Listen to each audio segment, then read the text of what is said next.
the season finale of season 20 of 60 Plus Racing Adventures. Delighted to have you with us here on RaceSpotTV for coverage of a little bit of qualifying and both races ahead of us. A champion will be crowned, some great racing will be had, and as always in 60 Plus Racing Adventures, hopefully all of our drivers are going to have a good time. It's the league for drivers 60 years of age or over, and I love watching it because sometimes it seems like everyone on iRacing is a 15-year-old or an 18-year-old or something, and this just goes to show there's a lot of sim racers out there with a lot of real world and a lot of sim racing experience underneath their belt, and this is the league for them to go toe-to-toe week after week and share their racing. So this is the schedule. We brought you round one from the Hungaro Ring live. They went to Road Atlanta, Silverstone, Red Bull Ring, Belle Isle. We checked in with them again with a RaceSpot live broadcast of round 6 at Watkins Glen a month and a half ago. They then went to Gateway, Mount Panorama, Suzuka, Montreal, Milwaukee, and now the season finale, round 12, here live on RaceSpot TV at Road America. I'm David Haynes, and alongside me and with the production is Paul Smith. Paul, here we are at beautiful Road America. Some really fast running down the pit straight, down the back straight in towards turn 5, and then also through the kink and towards Canada corner. You hope that that's going to keep the pack close in this car that we race in, the Indy Pro PM18, sort of entry-level stepping stone open wheeler. It slipstreams pretty heavily. Yeah, slipstream is key. Hello, everybody. And it is king in this car. And these drivers certainly will be looking to find themselves a race win or two tonight. And possibly even a championship. Here's some of your previous champions from 60 Plus Racing Adventures. A lot of very familiar names for us here. Steve Greenwood, of course, your reigning champion, Ragnar Wislov, Donald Fitterer, Rosade, and of course, who could forget, Jos van der Veen, and also Stefan Roosgem with those 8 championships. Yeah, read him and weep. Lewis Hamilton. Roastgen's got the big 8 there, but it's been a while since he has taken a championship. It's also not going to be this season, but we've seen him continue to turn up and try to mix it with the best. Coming into the final round, this is how things stand. John Morgan, a very comfortable looking lead there, very likely to be our champion for season 20 by the end of today. Russ Addy and Steve Greenwood just 4 points apart in second and third there, and then you've got Paul Stump, Ragnar Wislov, Mike McCormick, Kahatis Jorison, Bill Lawrence, Ulf Olsen, and Marcellus Breuning for our top 10. It's also a team's championship that I think the drivers put a lot of stock into, but John Morgan, along with his teammate, look to have that one sealed up as well. Morgan, of course, bringing a very sizable points contribution to how that one is calculated. I love these background shots of Road America. It is such an awesome track, very fast, and then whips through the forest at the back section of the track. Half the reason they call it America's National Park of Speed. Certainly is. There's one of your key overtaking spots down into turn 5. I mean, I debate whether that is actually turn 5 or turn 3, but there you go. That's American circuit numbering for you.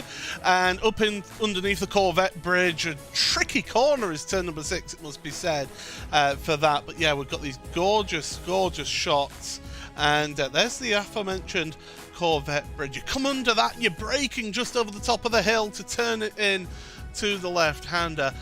It's a track of high speed, but there's also very tricky corners that you've got to get right, and it's big braking zones that will allow us these plenty of overtaking opportunities here, David.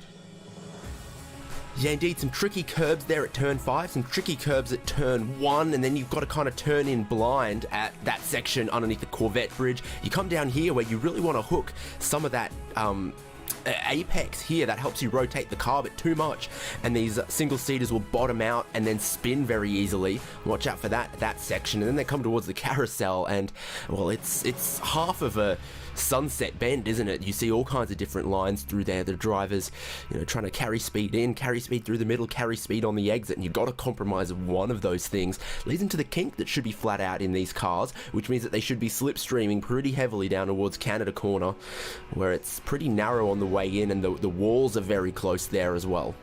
Certainly, the kink it's the scene of so many accidents over the years on iRacing, and hopefully we'll be able to get through. Lap 1 and 2 can be a bit tricky. There you see it on screen, the kink, and you carry so much speed through there, but on lap 1 and 2, cold tyres can just catch you out there on track. So yeah, we're just counting down. There's only 20 odd seconds. We'll be getting ready for the grid, and of course it is a pace lap that we have here. Rolling starts for this championship, and of course 2 races for us to call here, David. Yeah, exactly. The drivers are just right now wrapping up qualifying for race number 1. And then they take a little break. They go into qualifying again for race number 2. And they are going to be 15 lap races today, both of them. So, yeah, plenty of laps, plenty of distance around here. And the average speeds are going to be pretty high. On the corner numbering, if you think turn 5 is maybe not what you'd call it, I think just be thankful that they haven't called it turn 1E or turn 1F. Yeah, that is that's true, David, absolutely. But that's silliness aside, let's look at the starting grid here. So the front row and pole position is going to belong to Donald Fitterer. John Morgan, champion-elect there, just 0.08 of a second off that qualifying time. So he's also going to start on the front row. It's going to be the outside for turn 1, but on the front row there for John Morgan. Mike McCormick and Donald Poole, the next row behind that. Then Leif Hellberg, Stefan Rösken, starting out of 6th, the 8-time champion, qualifying pretty well there. Bill Lawrence, Marcellus Bräuning, Russ Addy, and Ulf Olsen are the top 10. And then for row number 6, Bruce Poole and Greg Garris are going to be starting alongside each other. Then on the next row of the grid, Leroy Coppage and Douglas Beasley. Beasley, he can have a good day or a bad day. Hopefully it's a good one for him. Jahardis Jorison and Ernie Cancio sharing the next row of the grid in row number 8. Row number 9, Randy Shoemaker. It's always great to hear from Randy, with Paul Velasco, on row number 9.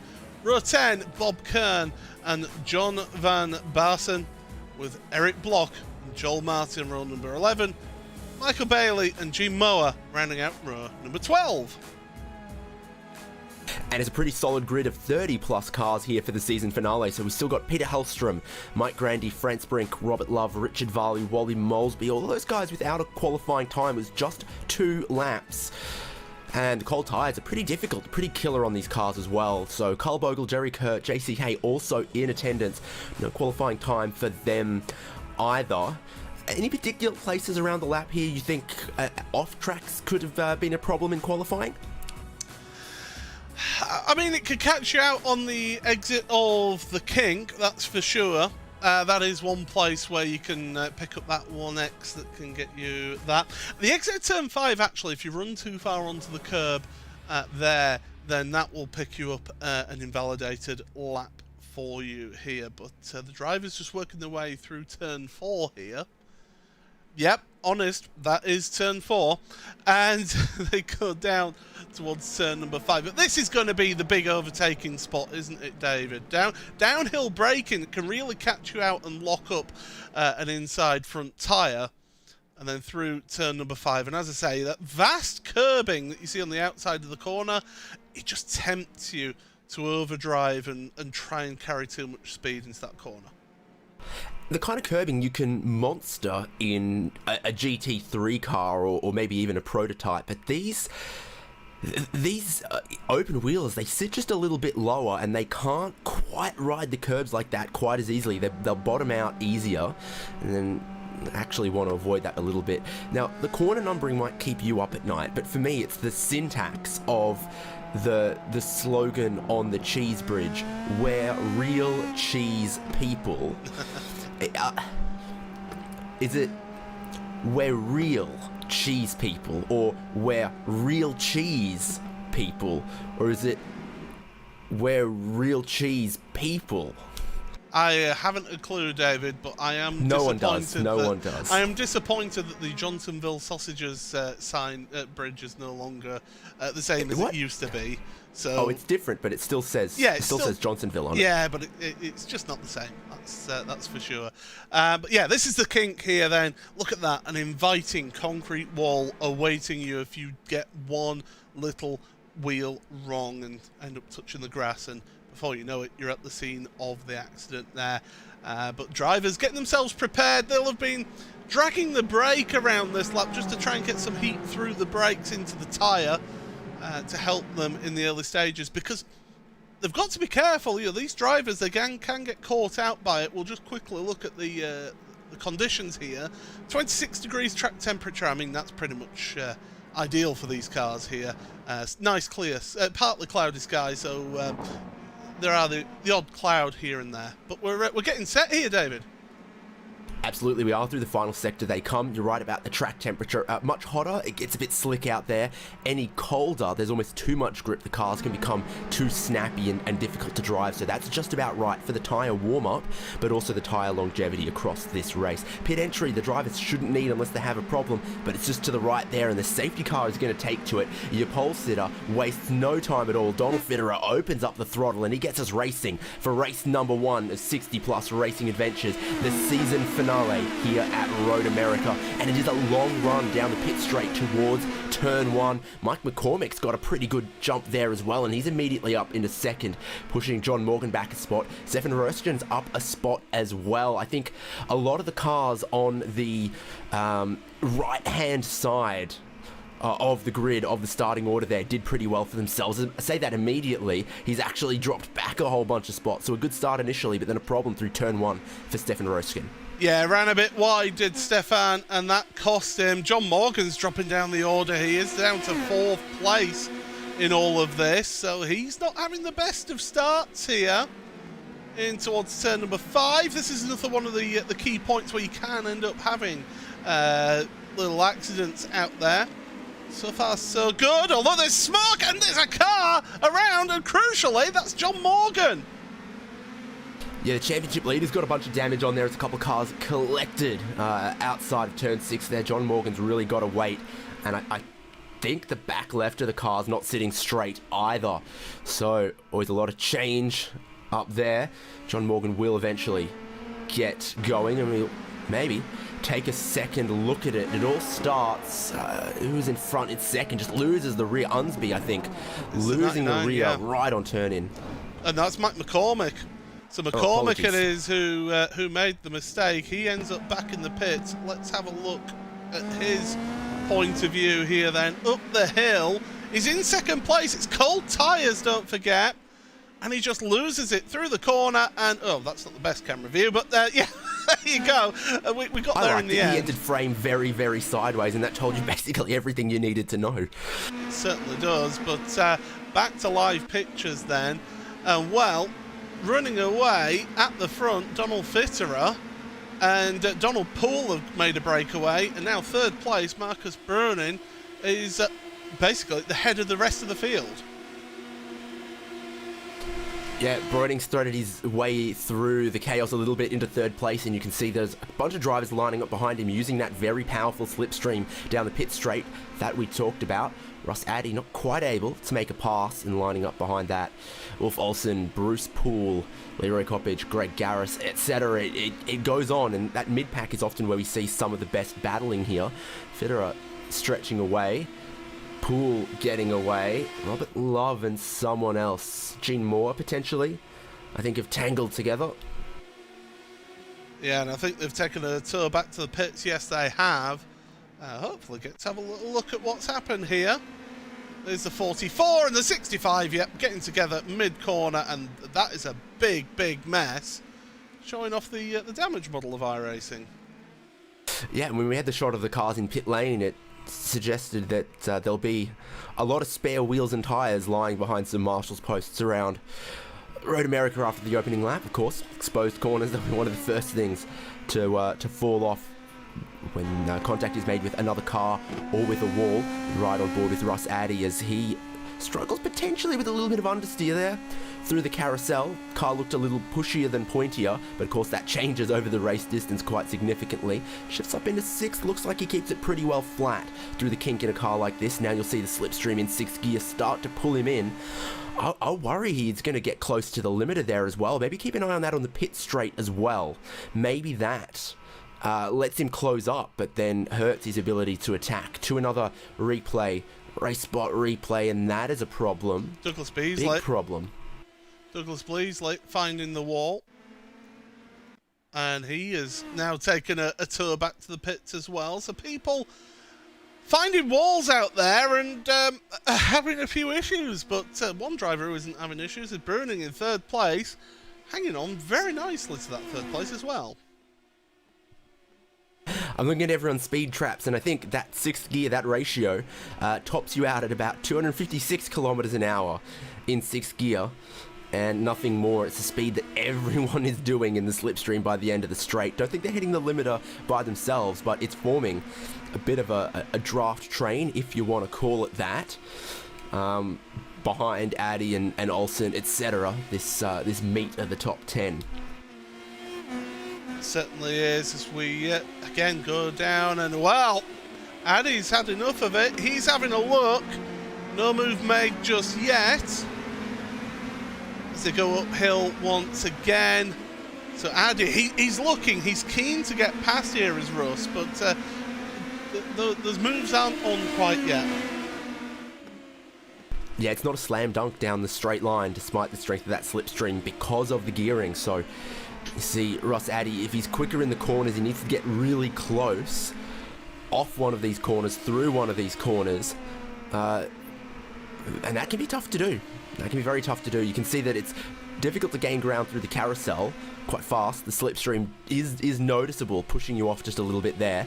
Flat out from here, but it is going to need him to get a little brave / reckless on the brakes in some place, I think, to make that move stick. And you see that playing out, all the cars behind in the train as well. Yeah, getting a little bit close here. Leif Hellberg. There's also Leroy Coppage as well behind Bruce Poole. Great to see Bruce Poole up there in 6th place. It's good to see him up in the standings there. We don't always see Bruce in those types of positions, so great to see him doing well. And of course, let's not forget, every one of these cars is identical because they've got the same setup on, as there goes Rossaddy into 3rd place. Better run through the final couple of corners there. Slots Russ Addy ahead. Oh, bit of lap traffic coming out of the pit lane as well that is going to potentially distract Russ Addy. Most of it staying clear of the approaching pack. And everyone in this pack is doing pretty well in their race today. Russ Addy's now +6 positions, but Breuning's +4, Olsen's +5, Bruce Poole, talked about, is +5, Coppage is +5. Everyone in this pack gaining a whole bunch of positions from sort of the guys who qualified 2nd, 3rd, 4th having some problems. This is on board with Breuning as he's right up behind Russ Addy, looking down the inside at turn 5, and he's going to get in there pretty deep. The traffic made way, and that's Olsen who's getting super, super wide there. Yeah, that wasn't the ideal line from Olsen, but just say Breuning back up a position then, up into 3rd place, and Ulf Olsen, yeah, another one that we don't always see up in the front groupings, doing a really good job up in 5th place as well. And Olsen and Mick McCormick are only 3 points away from each other in the Super 70s Championship, which is, well, hopefully self-explanatory, a subcategory of the championship for the 70-plus drivers. So a good result here for Olsen. I think could see him go 2nd in that championship, but it's side by side right now. Russ Addy's got a little bit more speed, but he is going to be around the outside of Canada corner here. It's a tough place to be, but he's done pretty well with it. Good line, sweeping, a lot of momentum, and puts a couple car lengths between himself and Breuning. What it does is it keeps Olsen and others in position, but this is Gerhardus Jorison, broken back left drive shaft. That car is going nowhere. Certainly isn't. Hopefully we'll get a look at what's happened here to Gerhardus. So there's Jorison then heading down towards Canada corner. He's taken the turret back to the pits. Don't say there's contact. Oh, there's just the slightest of contact. And, well, bye-bye wheels. Yeah. Wow. And the crew are just having a casual little chat about it there on pit lane as well. It's like, I'm not going to do a whole lot for you this race, mate. They might still get him out, though. We'll see. Great battle for that final podium spot, still kicking off, and then an even closer battle right behind there. So Breuning now challenging Addy for third. Olsen trying to hold on to his fifth, but Leif Hellberg, remember when he was at the very back of this pack? Oh, and another little bit of contact. How much damage is Bruce Poole going to have there? He's still carrying on. It was kind of nose to rear end rather than on the wheel, so he might still just keep going. It's whether his front wing is half hanging off now, or whether it managed to hold on. But any sort of aero damage on this car will affect your top speed, that is for sure. So he'll be hoping that it's not too much and that he can get away with that in the slipstream. Still, for the most part, holding on. Hellberg has skipped town on that battle, though, and now he's into the slipstream of Russ Addy, so Hellberg, one to watch, moving back up through the field. A lot of speed for him. We didn't quite catch with the contact the cars behind. Breuning did manage to get down the inside of turn number 5, get himself back ahead of Russ Addy. This is the section, these last 2-3 corners, though, where I think there's a lot more advantage for Russ Addy. That's contact. Oh, dear. That's Leroy Coppage. He was trying to recover, and he ends up getting rear-ended instead for good measure. So another angle, Addy around the outside of Olsen here. He gets a bit of a slide and stamps on the brakes, which catches him. It's not Addy. So Coppage has just lost it, tries to hang on to it, starts going. One car thinks he's going. He's going to stay left, so he starts going right. And, of course, Coppage was going right all along.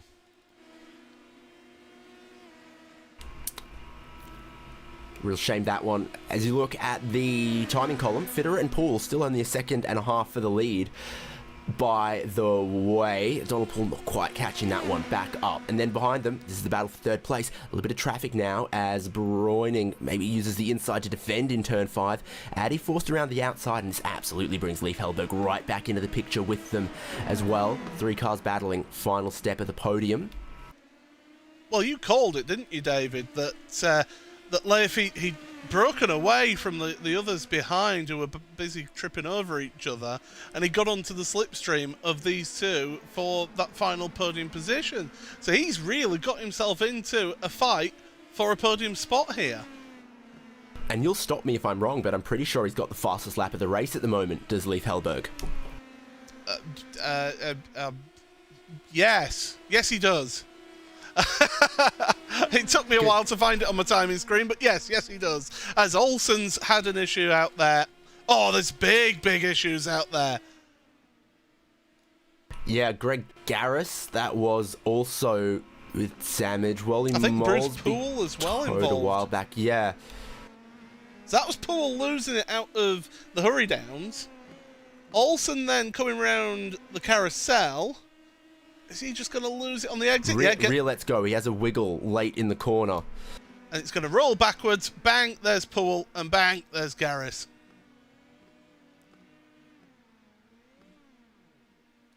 And that guy in the background there is just way too hyped for that. Certainly is. But this is... They can't teach these robots manners. Absolutely not. But this has been a heck of a battle. And Leif Hellberg is certainly enjoying getting involved in all of this here. He's just sat behind at the moment. There's lap traffic ahead. I mean, anything can happen in this battle here. Why has Leif Hellberg got an Aussie mixed and fixed sticker on his car? That's doing me a confusion, but you can see the rev lights flashing as they basically hit the limiter in 6th gear. Bit of traffic is going to box it. No! And that was Russ Box Addy. him in, and Russ Addy spun around. I don't know how much damage is on the car for Addy. Doesn't look too bad from that shot that we've got there, but we'll have another look at this. The question is, does Addy come across on Leaf there? You've also got that bit of curbing that ends there. Yeah. That's a difficult one to call that, in my opinion. But Addy has stayed out there and is still going. And Hellberg now getting caught by Bill Lawrence, so he must have damage on his front. And what about the lead, though? That gap's come down. Donald Poole's back into the slipstream of Donald Fitterer, and the race is on at the very front of the field here. Remember, this was out to sort of 1.5, 2 seconds. It sort of stabilised there from basically the end of lap 1, I think, when Fitterer had a really good start and a couple of cars tangled behind him. But now, Donald Poole's had a better lap, gotten into the slipstream, and once you get back within that 1 second, well, it's free real estate, it's free time, and Donald Poole's just gone and smashed that fastest lap of the race, I think. Yeah, there you go. Last lap times up on the bottom right-hand corner there of it. Donald Fitterer 2:01.8, 2:01.3 for Donald Poole. Leif Hellberg and Rossetti head down to pit road. So, yeah, he's certainly on a charge here. Now, has he been looking after his tyres and then deciding to because at the moment he's just lifting off the throttle down the straights. He's happy to sit behind Donald Fitterer right now. That's relatively early-ish. They've now got 8 seconds or so behind them.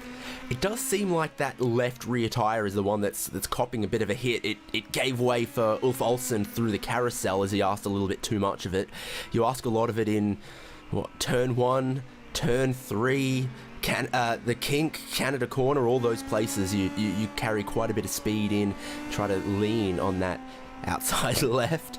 Long way around the outside of the carousel there. On Greg Garris, I think it'd be. I think it was Greg, yeah.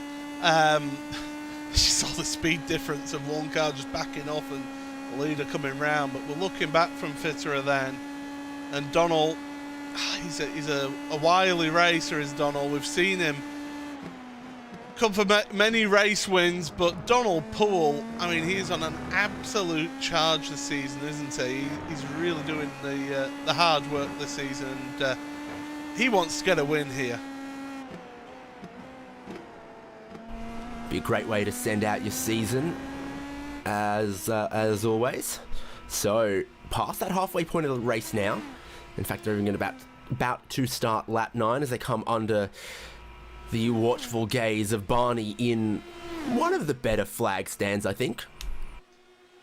It's not a bad place to watch racing from, is it, really? As these two go flying through turn 1. One of the best seats in the house. Donald Poole got really close, and he even pulled out to look to the inside of turn 1 there. But again, still seeing that right at the end of those straights in the slipstream, they just top out in 6th gear. It's very close this time through turn 4, and down towards turn 5 we go, and there's only 3/10 in it. Again, I think Donald Poole rolling out of the throttle pretty early. He's got some long game thoughts on this one.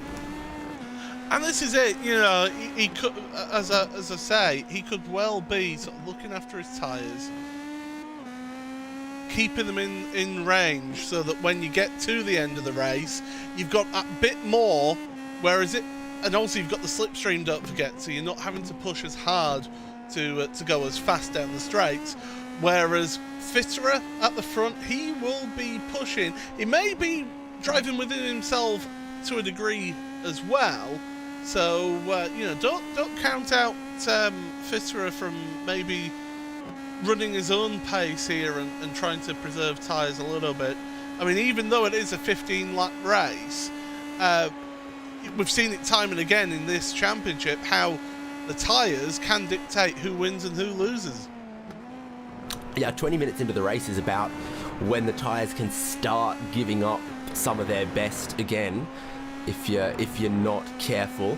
Your countryman Steve Greenwood pipes up in the chat to say that the fixed setup can be a little bit loose on entry.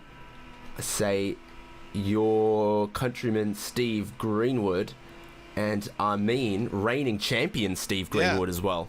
Yeah, absolutely. Steve Greenwood certainly enjoying it. He said that he was going to be sat back and enjoying the show, and it's certainly been a good show so far. These two just separated out just that little bit.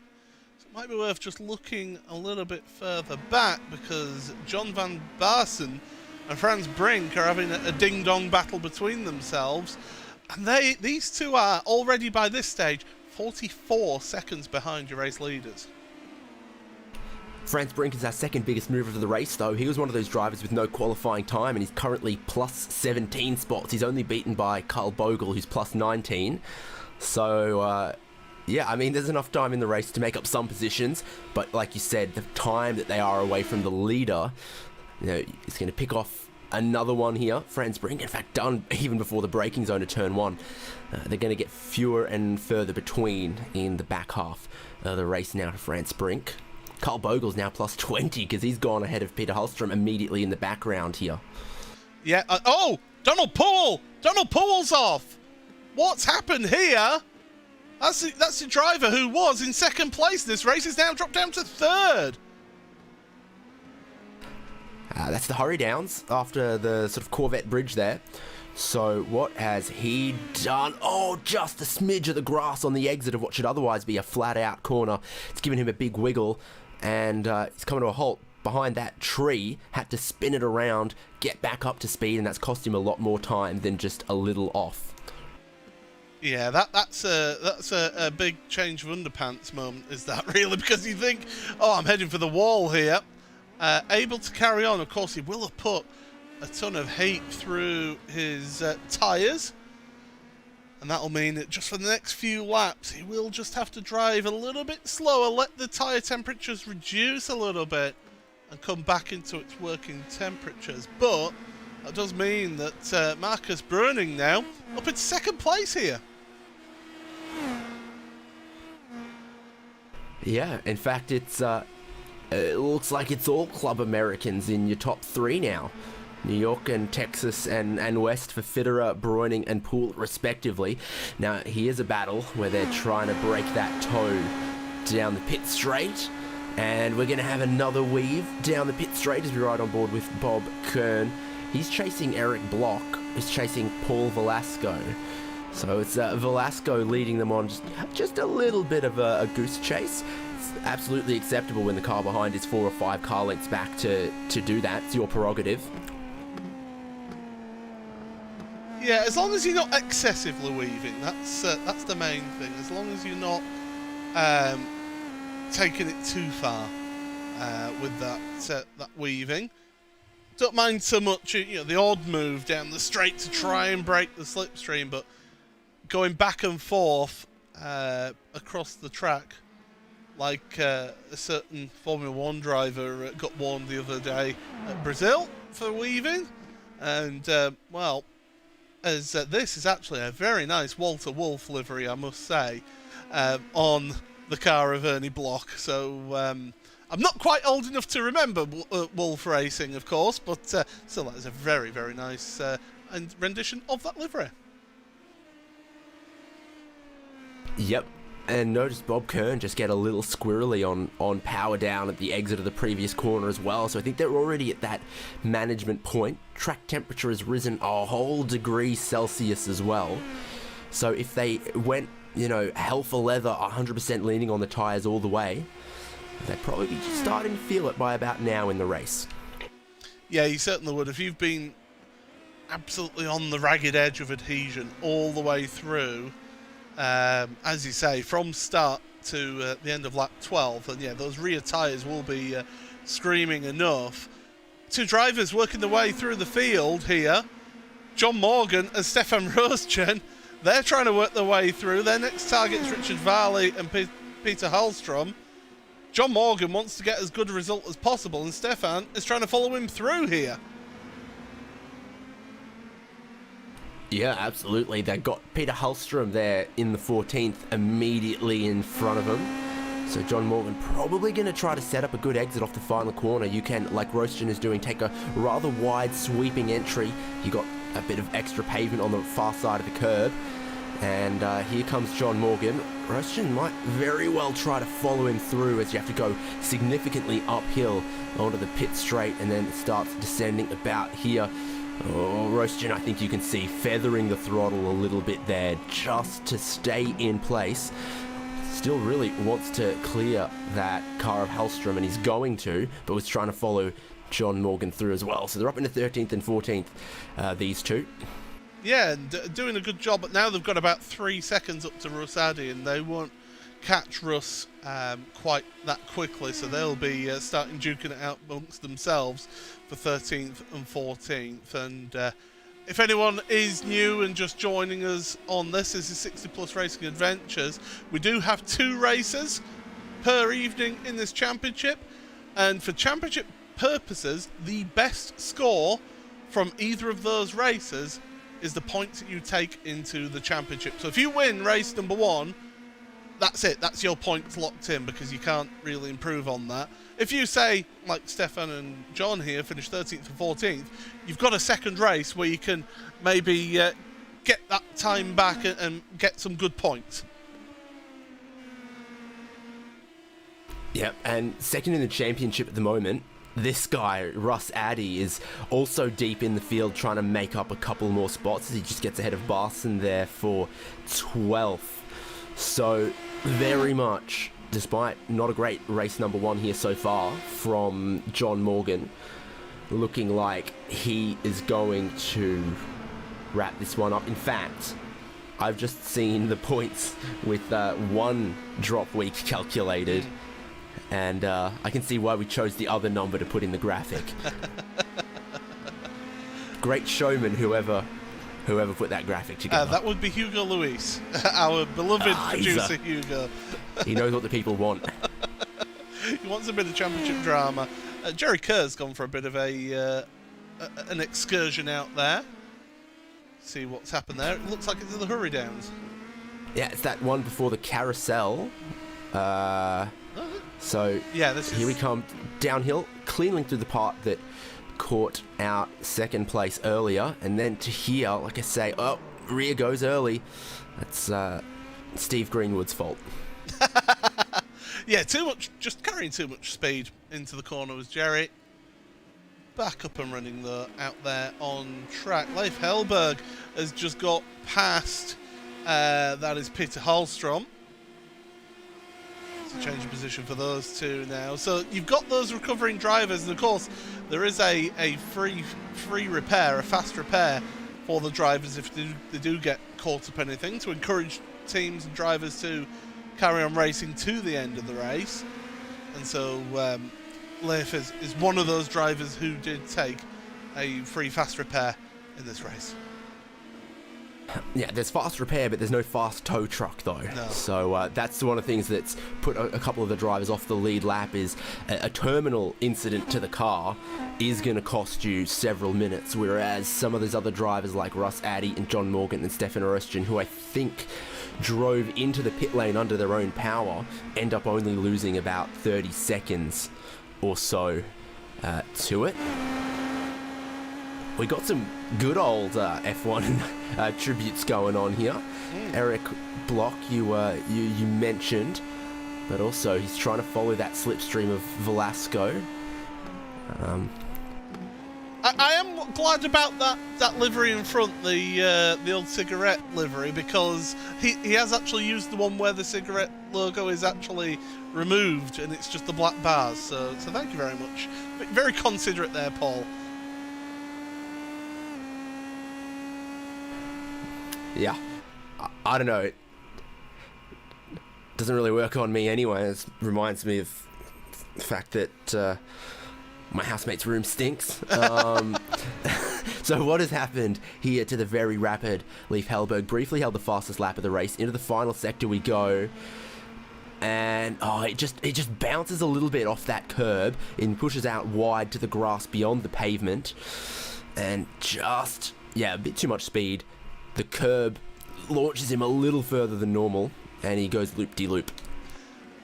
Meanwhile, not going loop-de-loop is Russ Addy, who's up to 10th place now, ahead of Franz Brink, and John Morgan is right there with them, actually. So they were about 3 seconds behind Addy at one point, and now John Morgan, working his way through, is now on the tail of Franz Brink and trying to get to Russ Addy. Yeah, it's all compressing around the outside of this top 10. Your leader has just started the final lap of the race. This is all about a minute behind that. Through the carousel, different lines again. John Morgan, we ride on board with. No hint of a lift whatsoever through the kink in cars like these. 200 something horsepower. Decent wings on him, and he's going to look around the outside very easily, and Royston's going to come through.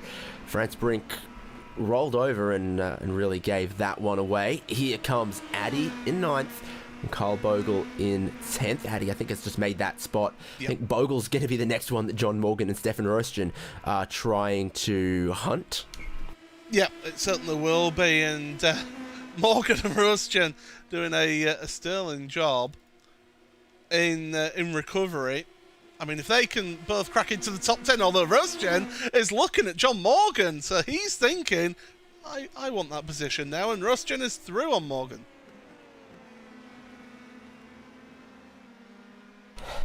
Easy as you like on that one. He's unleashed, and he'll look forward at trying to catch the next two cars. Almost a bit too much grass on the entry there into turn 3, methought. But he's gotten away with that cleanly.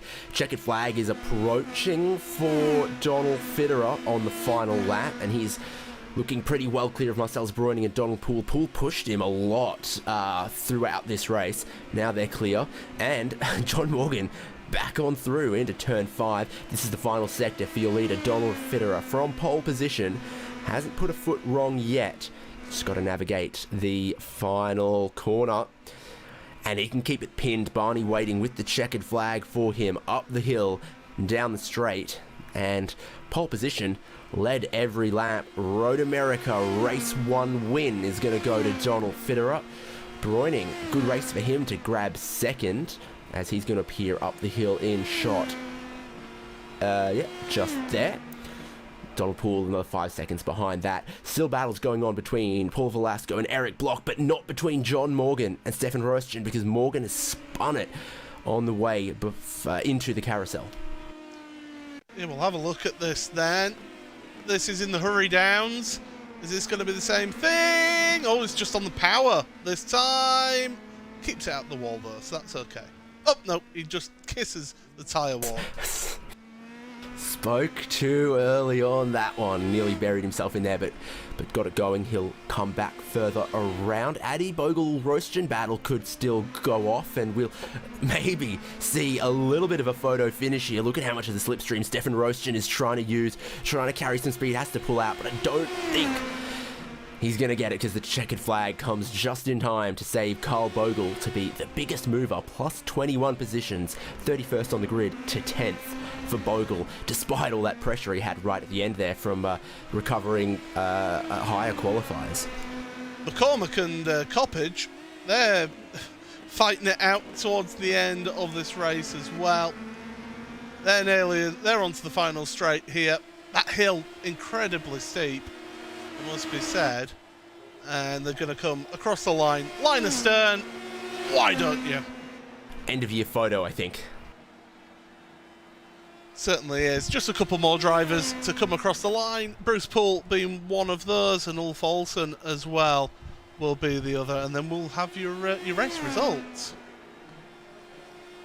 Yeah, it's a big lap here around Road America, so your last car on the lead lap, almost 2 whole minutes behind the leader and race winner Donald Fitterer. We can look at that now. Everyone's crossed the line from race number 1. 15 laps of Road America it was. Fitterer sustaining a lot of pressure, and he held on to the win. Marcel Breuning then inheriting a couple spots here, there, everywhere. Up into second place he went. Donald Poole had that spin, very, very costly time-wise. Not much damage, though. Put him back to 3rd, just ahead of Bill Lawrence. Randy Shoemake for 5th. Velasco in 6th. Eric Bloch, Bob Kern, Russ Addy, and Carl Bogle. Your biggest mover rounds out the top 10. Stefan Rosgen then on a recovery drive in 11th ahead of Franz Brink. John van Baarsen then in 13th place ahead of Richard Varley. Peter Hallstrom, another big mover in this field, in 15th place. John Morgan, 16th then. He'll be disappointed with that first race, but he'll be glad that there is a second race to attack. JC Hay, Mike McCormick, Leroy Coppage and Bruce Poole round out your top 20. Let's look at the rest of the field then. Ulf Olsen, last car on the lead lap. Gerhard Jorgensen, Ernie Cancio, Jerry Kerr, Joel Martin, Michael Bailey, Gene Moore, Greg Garris, Robert Love and Douglas Beasley all one lap down. Same can be said for Mike Grandy. Leif Hellberg, what a rapid race he had, briefly holding the fastest lap, but in the end, 2 trips through the pit lane and he ends up 32nd, 2 laps down. That is a driver to watch in race number 2. Hope he sticks around for that one. Wally Molesby, the basically only retirement it would then look like from race number 1. Like we say though, Paul, we have a little break.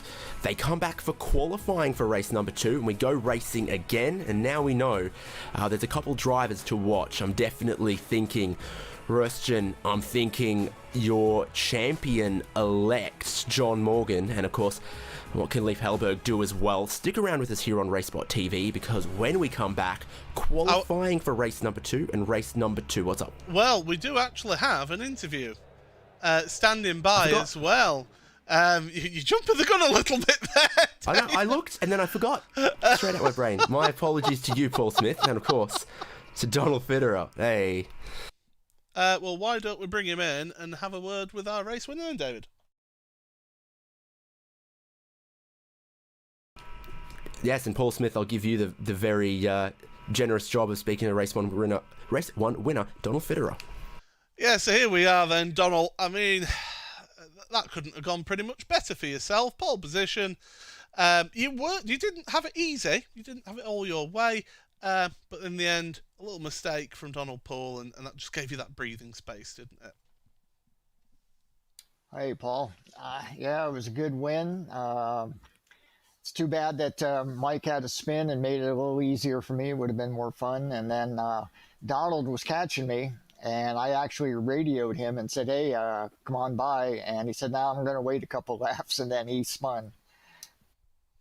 I mean, really, in terms of making life easy for yourself, that second half of the race, it's a nice little comfortable drive for you, but with this car, you've still got to really push, haven't you? Or else you lose that downforce, you lose that grip that you get from this car. Yeah, I've been struggling with this car this season. I haven't been driving that much because I was gone most of the season.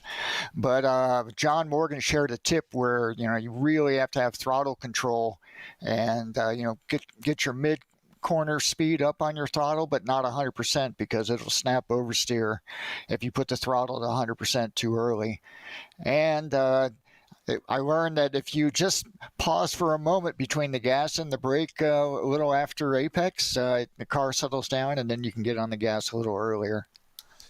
Some great tips there for when I try and tame this car, even though I am normally in a touring car. But anyway, I like to give this car a go. It's a fun car. But in terms of 60-plus racing adventures, I mean, we've seen you for a few seasons now on RaceSpotTV. We keep on seeing it time and again. It's very much a family, isn't it, this series? It's a sense of community.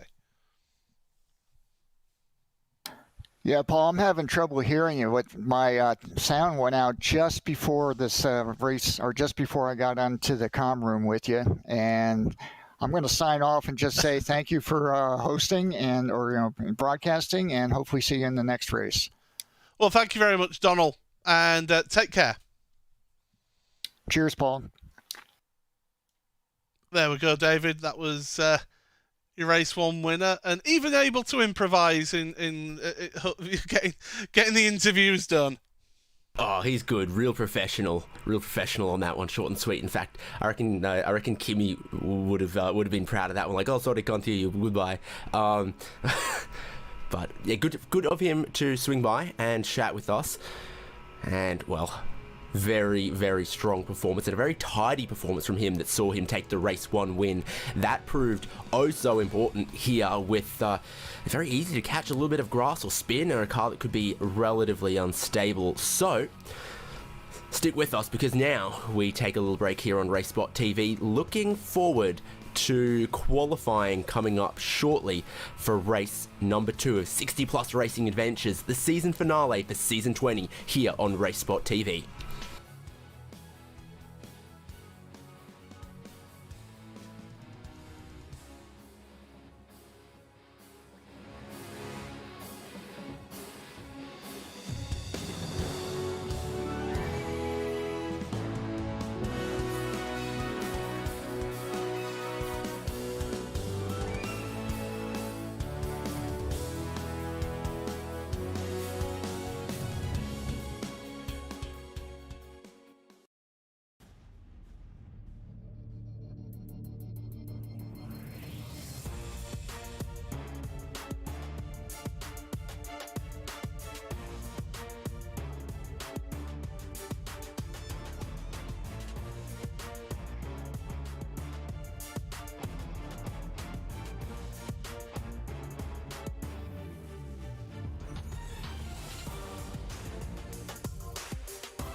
Welcome back again to Road America, Elkhart Lake, Wisconsin, as it very helpfully says above the start-finish line there for the season finale, round 12 of season 20 here in 60 Plus Racing Adventures. What a journey this championship has been on. On the quick maths on that one, we must be at least 5 years strong now. 60 Plus Racing Adventures going from strength to strength. Still 30 plus cars for this final race of the season, which all kicked off back September 15th at the Hungaroring, and we brought you that one live here on RaceSpotTV with coverage. Championship went to Road Atlanta, Silverstone, Red Bull Ring and Belle Isle. We checked in at the halfway point again. RaceSpot live broadcast at Watkins Glen. It was a very interesting race there. And then Gateway, Bathurst, Suzuka, Montreal and the Milwaukee Mile, 2 races on ovals this season, as has become tradition.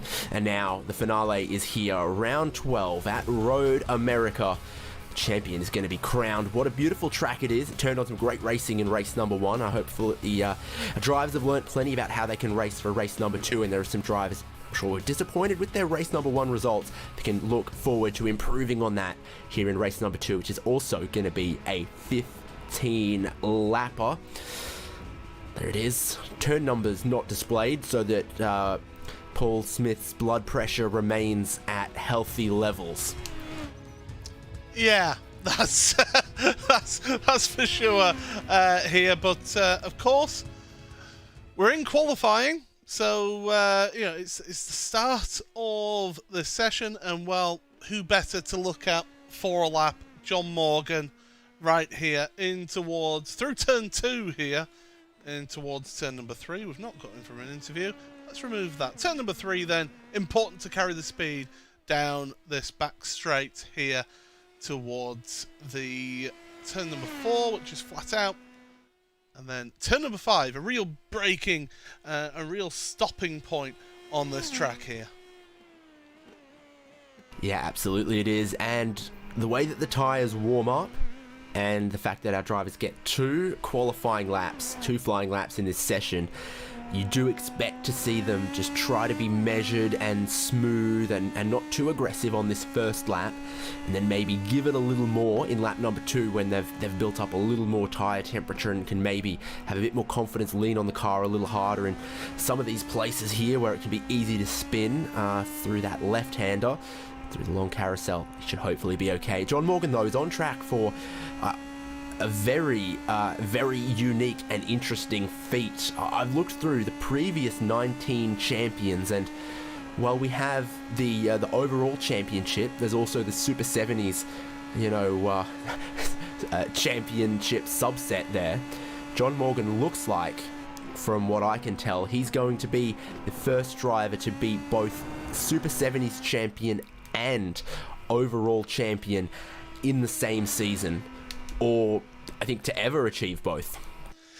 Yeah, it is a heck of an achievement that he has got here. Of course, they do have drop scores in this championship, and it's taking those drop scores into account. I mean, he was sewn up for the championship overall here.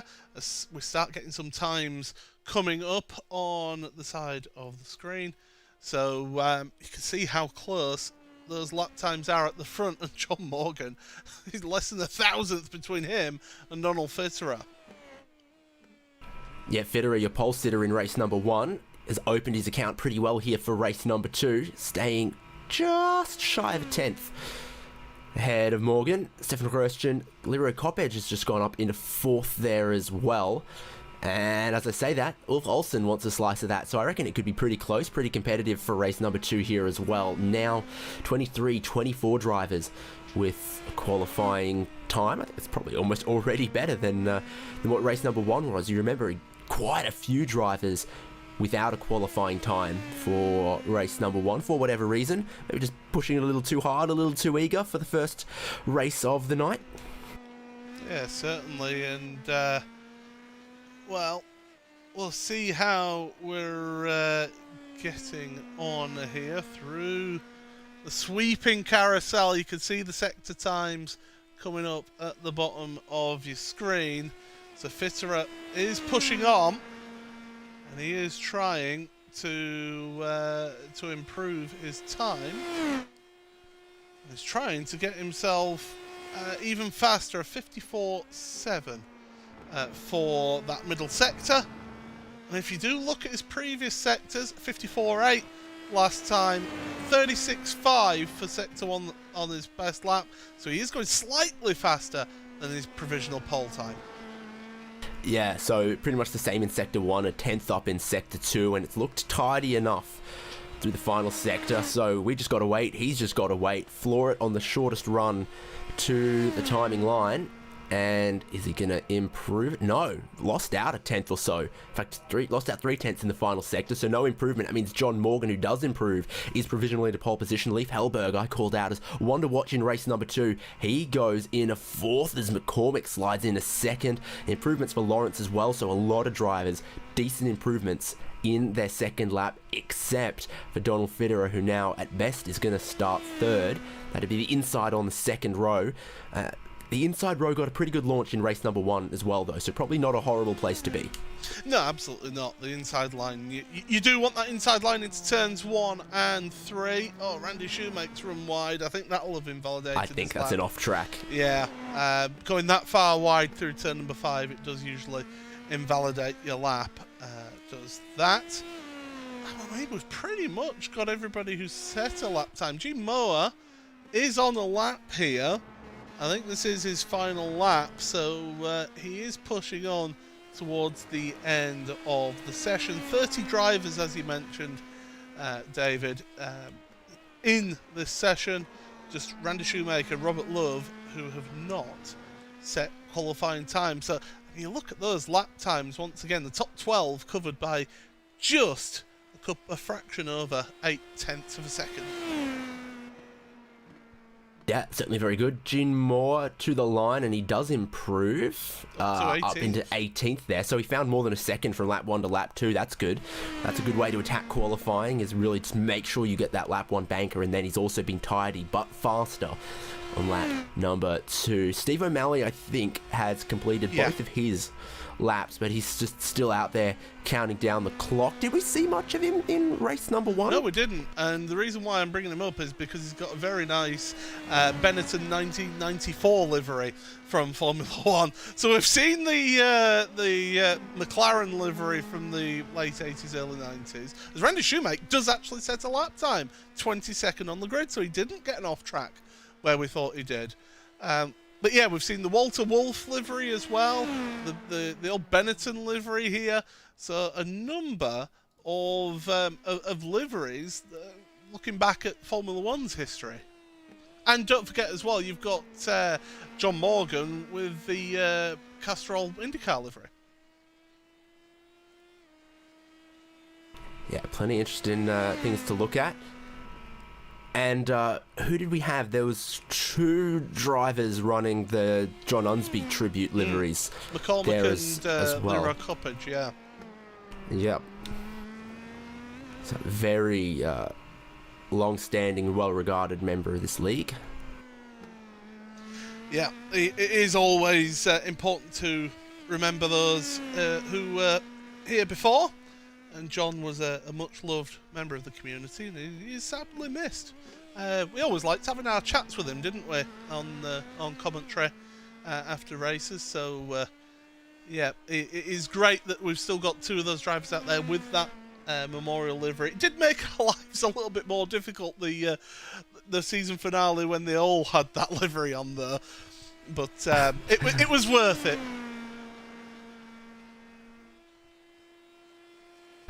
Yeah, absolutely. They put together a very touching tribute about his history in sports car racing and all sorts of other things. And there's a lot of drivers in this grid with stories like that. You know, they people incredibly passionate about racing. And let me tell you, the state of the sim racing scene in the 1960s and 70s was pretty dire.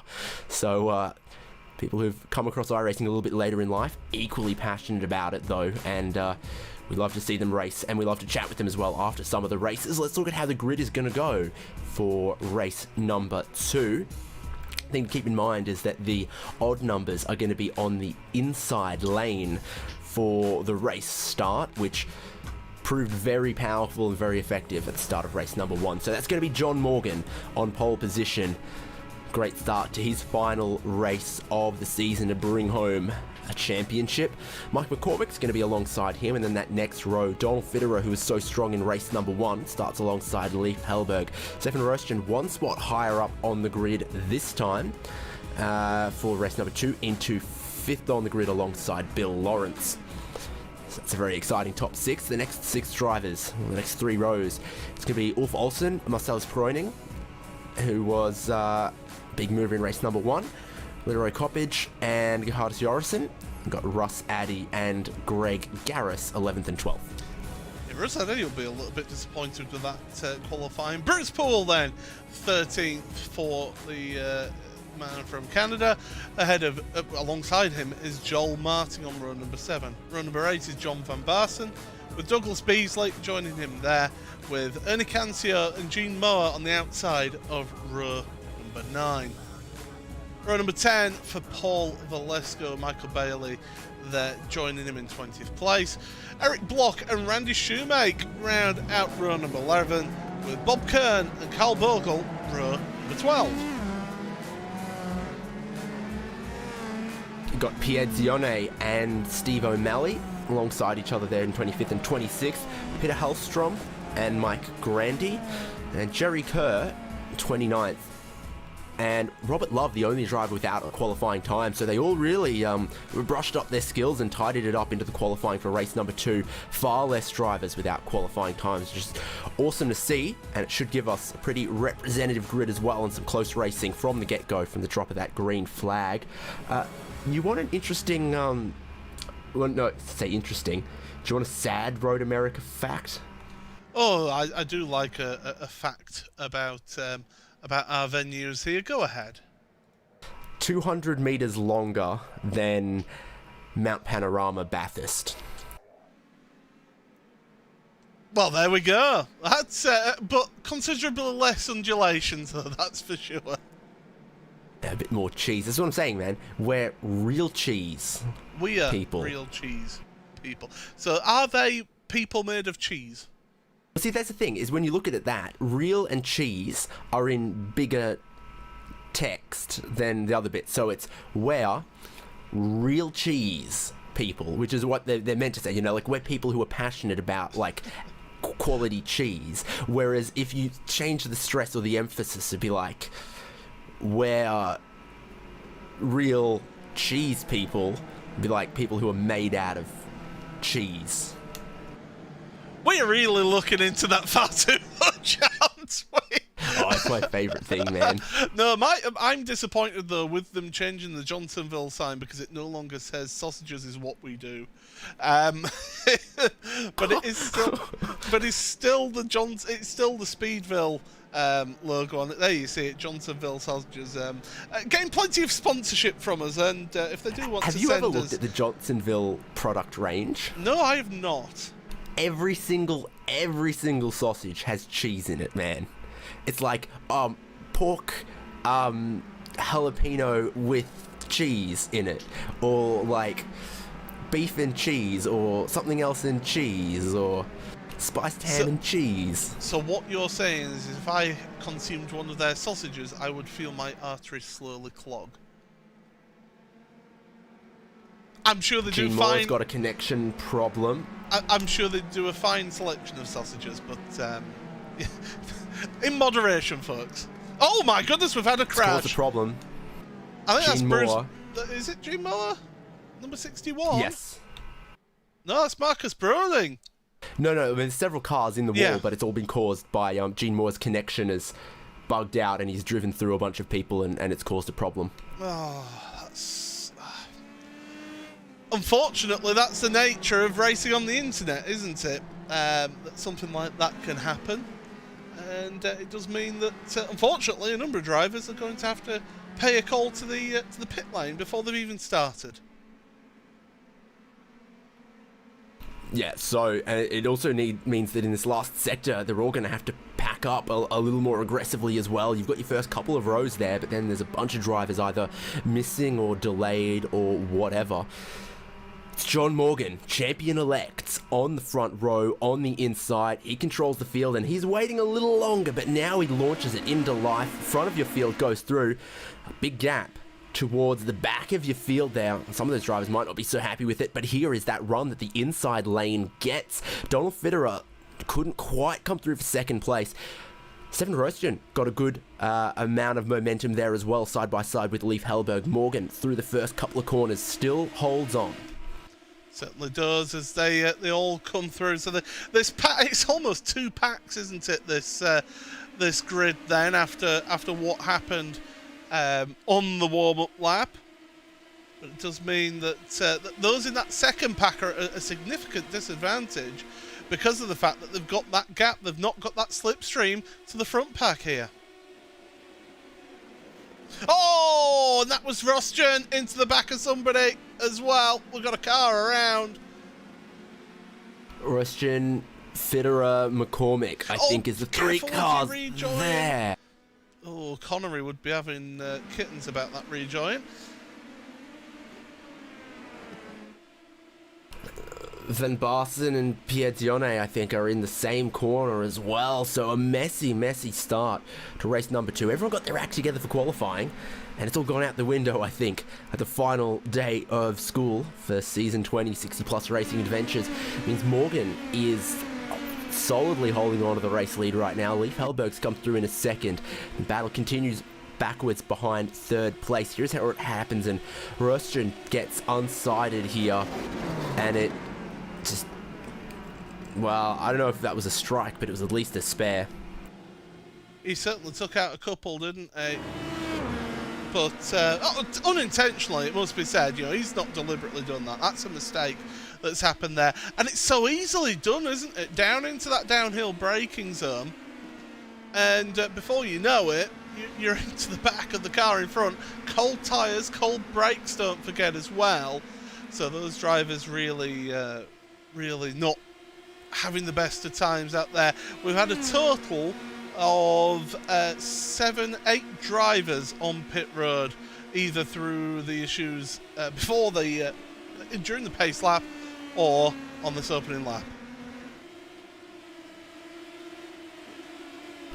Yeah, and now it's closing up at the front of the race as well. Hellberg back to within a second of Morgan. Lawrence doing very well there. Good speed out of third place to run along with him. Ulf Olsen could be under a bit of threat from Russ Addy here. That's what we watch right now. 4th and 5th, heading underneath my favourite syntactically challenging bridge and down towards the braking zone at turn 5 that caused such problems on lap number 1. Russ Addy's not going to repeat that. He was much earlier on the brakes than Olsen because Olsen's gone in way too deep and he's off the track. Oh, and around goes Greg Garris in response to that as well. Oh, this has been a really hectic start to this race, and a number of drivers, big mistakes in all of this.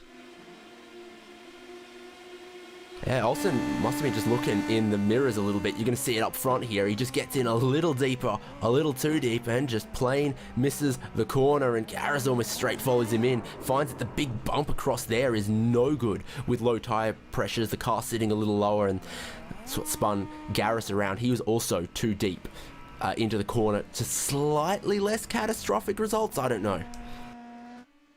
It wasn't quite as bad, but still I think he actually not lost great. more time though. Yeah, he did. Well, it's really spread out. I mean, as if it wasn't spread out enough as it was this field. It's really gone and separated this field out even more now here, David.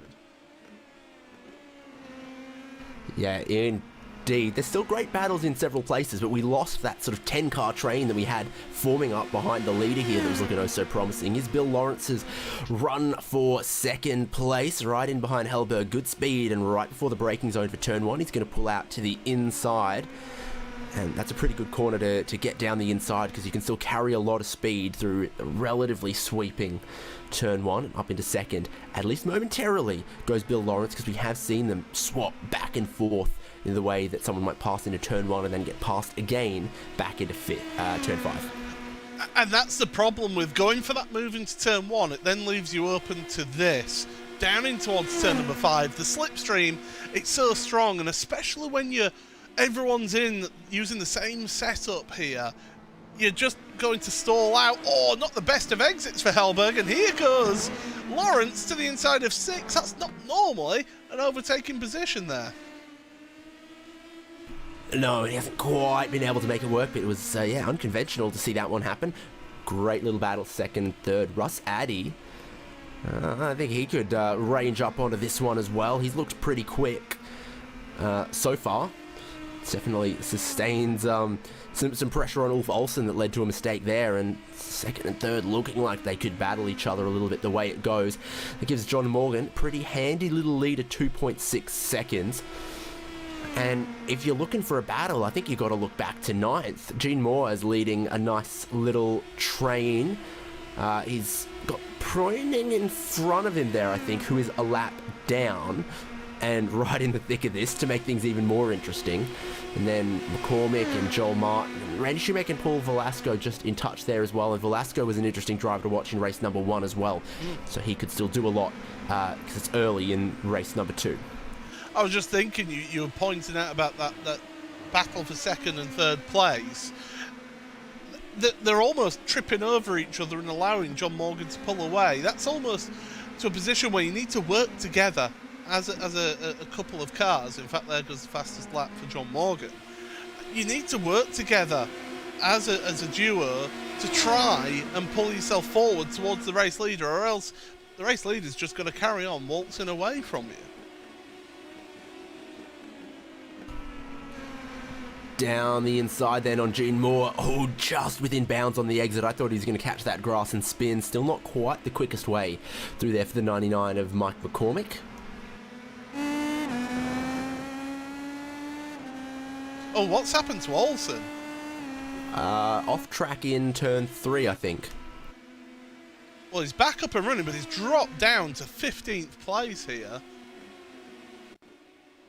Here we go. Let's have a look, see what's happened here. I feel like we're going to see a bit of a repeat of the turn 5. I wonder if he's having trouble with his brake pedal or something, because, I mean, it just doesn't really stop and he just sails on past. Yeah, that does have the feeling of a brake pedal failing. I mean, And think back to the issue we saw at turn number 5. He braked, like 5 meters later than Russ Addy did, and it seemed to sail way past the corner too as well. Yeah, it's an interesting one. That I mean, I recently, until about 4 weeks ago, I was having a problem with my brake pedal just slightly sticking the brakes on, and just whatever I could do, I could not fix it. I've ended up getting new replacements or an upgrade, as I like to tell my bank manager. There goes Olsen down the inside of that beautiful Wolf Racing liveried Eric Block car. But yeah, we talk so much about, sim racing and how, you have certain things that are simulated into it, and say if you downshift a gear too quickly, you end up popping an engine, or braking too late, you lock up and run wide. Well, one thing that you don't simulate is equipment failure behind the wheel, and that we have seen on many occasions, David. We have seen so many times affect drivers at all levels of sim racing from taking a win or losing out. Yeah, definitely. You see it all the time, different drivers struggling with things that you don't see on the sim that are happening sort of on their end. Hardware things, internet things, the good old your teammate's power goes out in the middle of a 24-hour race because there was a storm or something, all sorts of things. Or what happened to Paul Boalbert, who, of course, in a world championship race, went and had a power cut right as they were going into the start of the last chance qualifier in the iRacing World Rallycross Championship.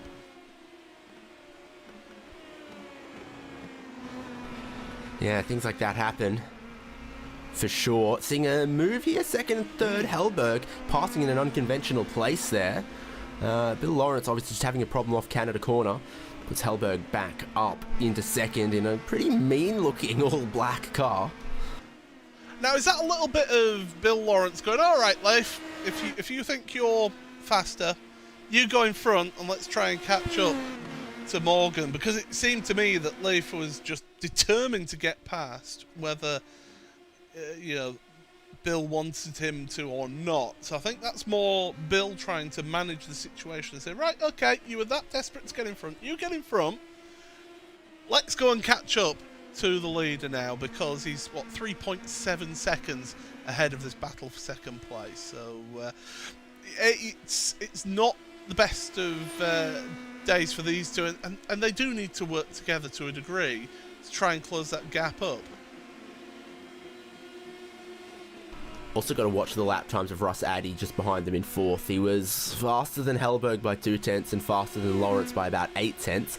This is further back. Ernie Cancio and Douglas Beasley. Beasley round the outside at 5. He's not quite going to get clear before the top of the hill, I think. Challenging place to go side by side, and Beasley gets a little bit of a hit. We need to stop showing Douglas, don't we? Every time we seem to show him, he gets involved in something that isn't always his fault, and he can't even get going. I think he's got damaged suspension there in all of that, potentially. There's another car having to avoid him there. Great avoiding effort from blind at the top of the hill there as well. Yeah. You just arrive and Beasley in your face. Yeah, it's not ideal to see a car just parked across the exit of the corner, is it, really, for you? Here's a battle further down as well. We're keeping an eye on that second place battle, but also Joel Martin, Randy Shoemake and Paul Velasco. We said that Paul Velasco was one to keep an eye on, didn't we, David, after race 1, and he's certainly showing that again. Correct that previous point. One time I came around a corner, there was no yellow flag, and there was a fire truck parked. Next lap around there was yellow flags, but someone was a little slow putting them out. That's fun. Yeah, 8th, 9th, 10th, 11th. Well, mainly 8th, 9th, 10th on this one. Joel Martin from Randy Shoemake from Paul Velasco. Shoemaker's been moving forward though, hasn't he? Up to 9th place. And Mick McCormick, great lap time, 2:01.5.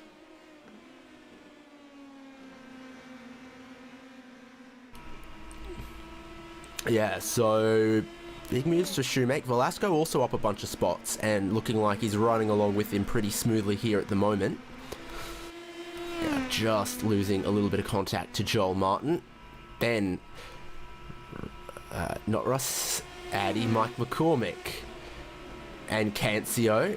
You reckon there's any damage on Cancio's car after the side-by-side contact with John Morgan? I mean, not John Morgan. It was Douglas Beasley. Potentially. Could potentially, but it was more sort of wheel to side of car effort there, and I think really that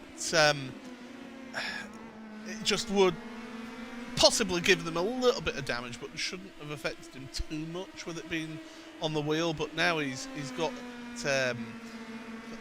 it's got a bit of a gap now to Joel Martin, so he can just focus forward. But big moment there for McCormick. We said about a change of underpants in race number 1. I think that's definitely a moment there. I thought that was going in the wall. I really absolutely did. Real quick catch, but it cost him a lot of speed, a lot of momentum. Then they came upon the kink, and Cancio couldn't actually carry the speed to quite get past him. Yeah, second look here. So tight line all the way around the carousel. Pushes out wide a little bit. And come on. I think it looked better from the off-board long shot. Maybe at half speed. Because thing walked all the way across the track as well before he caught it. It's the thing. It's the expression. I didn't lose the car, I just ran out of time and space to save it. Yeah, the side of the track suddenly jumped out from nowhere and caught me out. Yeah, that certainly was, but a tremendous save. I know it didn't look quite as impressive from on board, but still, that's a heck of an effort. Ulf Olsen, Steve O'Malley.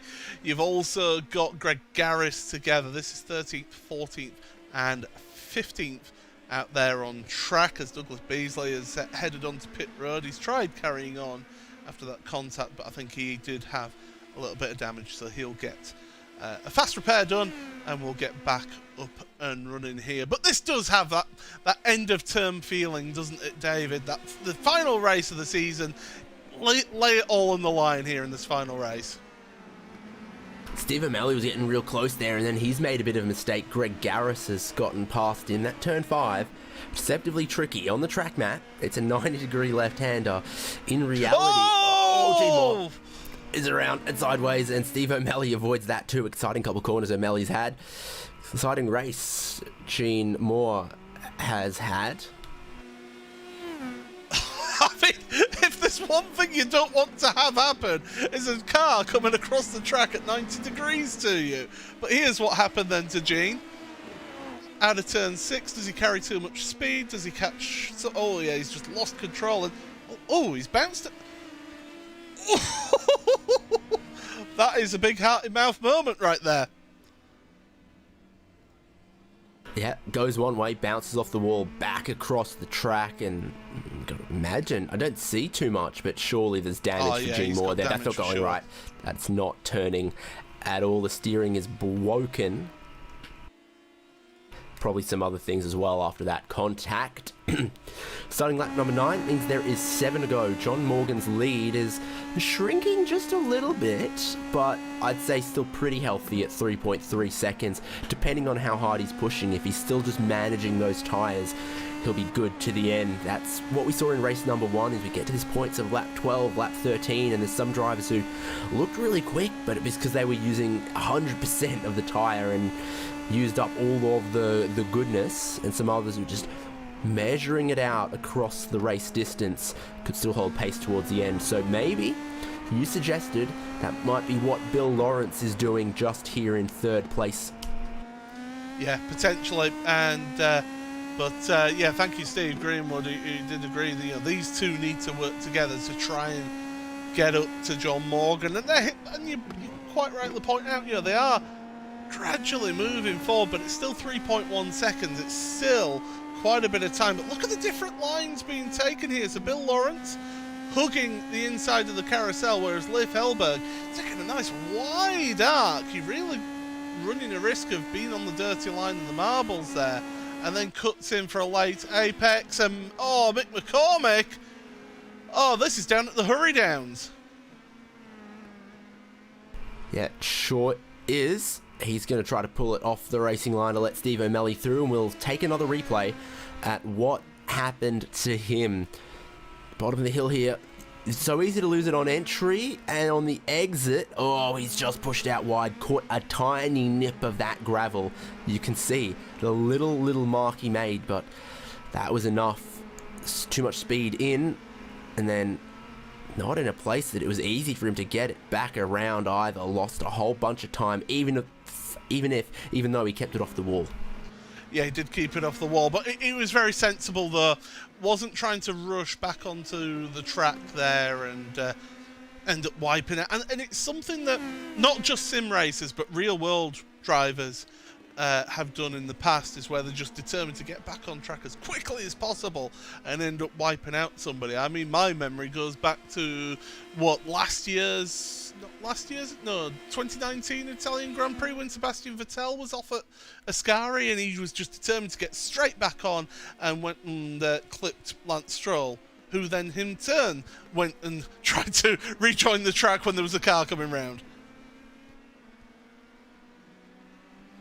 So one thing you'll notice here, the lead gap coming down ever so subtly. Really good personal best lap last time from Leif Hellberg. saw him chip away about half a second from John Morgan. If he keeps that one up, we could have a fight on our hands there. Lawrence still trying to stay in touch. Here's Paul Velasco's made up a couple spots. He's now ahead of Randy Shoemate. They got Joel Martin for company here as well, and I think they got the lap down Broining in this one, or someone else? That's going No, it's to Bob Kern. Bob Kern, yeah. Bob Kern. And do you know what? On the Velasco's pulling away, isn't he? He's pulling away from Randy here. And, of course, Randy Shoemaker, of course, is involved with the Oval League, isn't he, with 60-plus Racing Adventures. So they have both the road side of things, which is what we have here, but also oval racing. So if you are watching this and you do meet the criteria, the requisite age criteria, and maybe you're not interested in the road side, but you fancy doing some oval racing, do check out 60-plus Racing Adventures in the forums.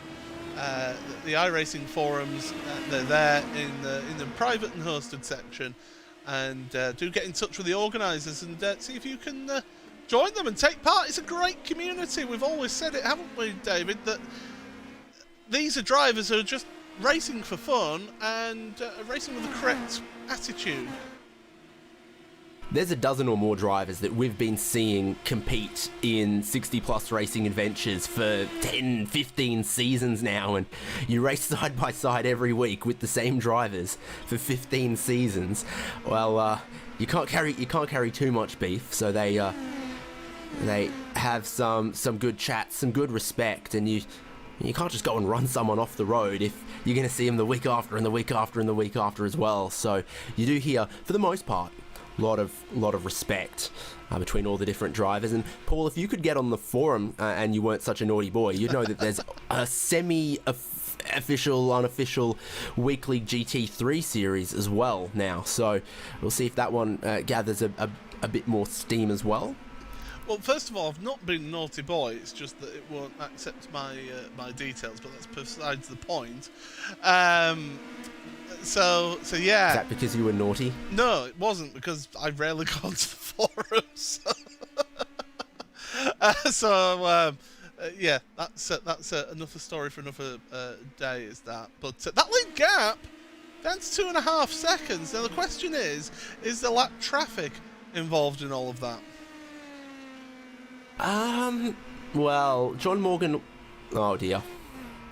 That is a very, very sad looking car for Jerry Kerr. He's leaving the front wing behind. The front left and the front right are more cross-eyed than I'll ever be. You can't even get up pit entry for poor Jerry Kerr. We will take a look. The just caught replay the end of that. We'll another wind the minus 10 tape back. seconds. There we go. Precisely.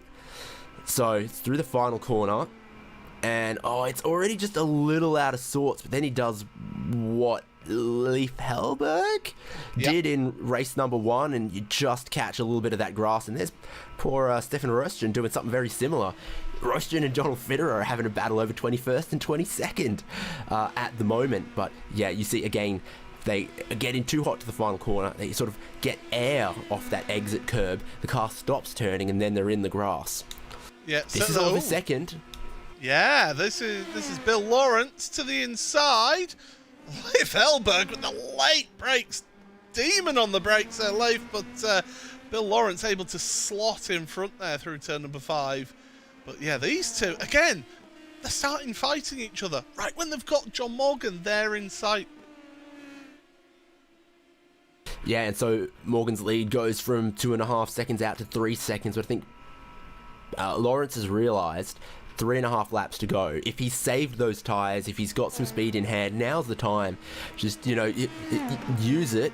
Don't finish the race wondering on that one. So what has he got? It needs to be perfect. He has pulled a couple car lengths, I think, and it was a pretty tidy looking line through the carousel as well. Took a good late apex, and you get to carry all of that speed all the way down towards Canada corner here. Certainly do, and yeah, Leif Hellberg just hanging on in that slipstream, not able to make any moves there. So yeah, Bill moving up into second place, and he'll be setting his sights forward now on John Morgan. He doesn't want to pay attention behind him, but he will have to, because down the start and finish straight here, David, once again, these two are going to be pretty much side by side. Yeah, and that outside left just squirming a little bit off the final corner for Bill Lawrence, and that's the thing that puts the heat in, wears the tyre down, and starts to cause you some problems when you push it that 100% and make the car slide a little bit compared to just doing 98% and saving the peak load on the exit of the tyre. Hellberg is right with him here though, as they come through turn 3, as the circuit wants to call it. Hellberg, yeah, just a little bit closer and in place. Will he make the move then into 5? He's pulling out early. I think he's happy to just sit behind right now as Liv. Hellberg is just happy to just sit there in that position, put the pressure on, try and force the mistake out of the driver in front, but you are asking a lot of that driver in front if you do manage to do that. We've had an issue for Eric Block in that Wolf Racing colours down at turn number 3. Let's have a look then. This is through the very opening sector of the lap. Immediately drop downhill through a turn 2 that basically doesn't exist into a turn 3 where he brakes and turns on the grass and the slightly predictable happens. Right thing to do there though was to slam on the brakes, because that stops the car from spinning all the way around and he gets to rejoin without too much hassle. If you try to get too fancy saving it on the gravel, you end up just looping it, coming to a complete halt, etc, etc. Yeah, you certainly do it, and especially in these cars where they don't have ABS. If it was like a GT3 car or something that has ABS, you can't really do that trick of locking up the tyres when sliding. So it doesn't quite work as well in those. But these two here, they have got a little bit of lap traffic ahead. And now then, who is that? Is that number 73? Michael Bailey, I think it is. Hellberg pulling out to the side of the Bill Lawrence. I think he's just trying to remind Bill that, yeah, I'm still here. 2 laps to go in this race. Is a little late for me to give you my top tip, which is look down the timing screen and any multiple of 2 minutes will be someone who is a lap down relative to the leader, because your leader's doing basically just over 2 minute pace. So then I saw Michael Bailey 2 minutes 3 seconds off the lead, and I knew it was him that John Morgan was catching and that Bill Lawrence and Leif Hellberg are about to catch, depending on how they fight here, because that was kind of a defensive line, then back onto the racing line for Bill Lawrence, who stays ahead in 2nd, Leif Hellberg in 3rd. Other battles going on. Russ Addy in 4th with Bruce Poole, Paul Velasco and Randy Shoemake still together, Joel Martin, Ulf Olsen, and Donald Fitter and Stefan Rostjen still battling over 20th place. And you occasionally do see these position changes on the timing column. You'll see it live here, as this is Addy and Poole going back and forth. Addy trying to hold on to that one.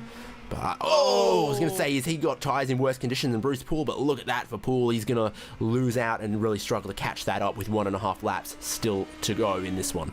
Yeah, as Steve O'Malley and Eric Block switch positions into turn 6, Leif Hellberg isn't actually that close at the moment to Bill Lawrence, and Lawrence is now just 2.4 seconds behind John Morgan. It's a tall order, is that, on with 1 lap to go, but one little mistake, even a half spin, can cost the race leader, so he's really got to keep it up. Look at that lap time from Stefan Rostjen. He's on a recovery drive, and nearly at the end of the race goes and puts in the fastest lap. And he's just going to stay on the lead lap too, so him and Donald Fitterer can battle it out all the way to the end on this final lap. Look at laps down Michael Bailey right up behind John Morgan with that slipstream, so he might be almost wishing he got there a little earlier. Might even prevent Lawrence and Hellberg from catching him onto the final lap here. Oh, it's something further back in the field. Joel Martin's had to avoid someone out the final corner, and that's seen him spin around. Not sure who it was in the final corner, but for Joel Martin, he's got to engage reverse gear, and that's going to cost him a bunch of time. Battles still kicking off everywhere in the field. When we look at the replay, someone up the road from Joel Martin was around that he avoided. Olsen was the next car immediately up the road. It was Kern. Whoever was in front of Ulf Olsen. Oh, Olsen and Kern get together, yeah. Yeah, and Joel Martin, well done, keeping it out the wall there.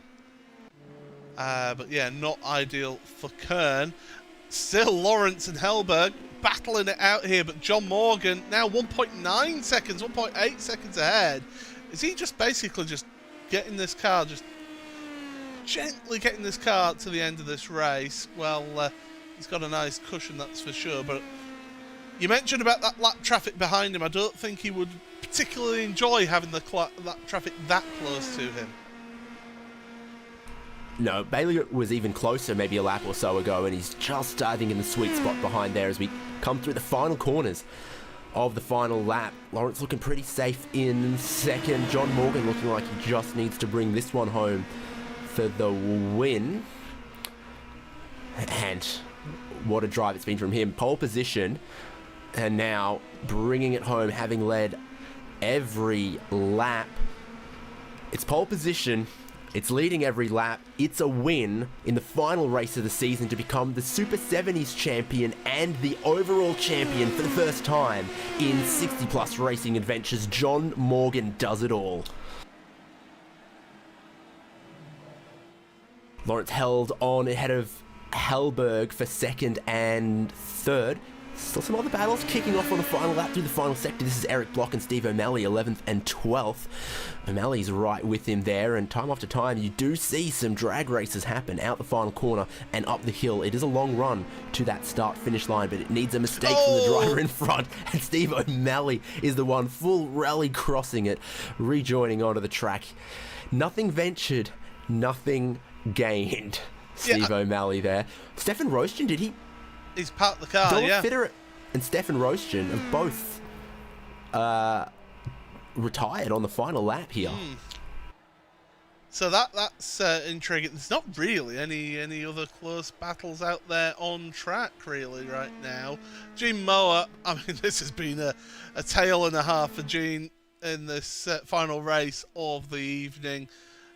He's certainly had an eventful time, shall we say, David, out there, but he's going to be one of the final few coming round to finish the race here. But my goodness, I mean, what a drive from John Morgan, though, at the front of your field here, David. Absolutely imperious up there, and great battle between Bill Lawrence and Leif Hellberg, between the two of those for second place, and the rest of the field just various things happened to them out there that meant that they lost out.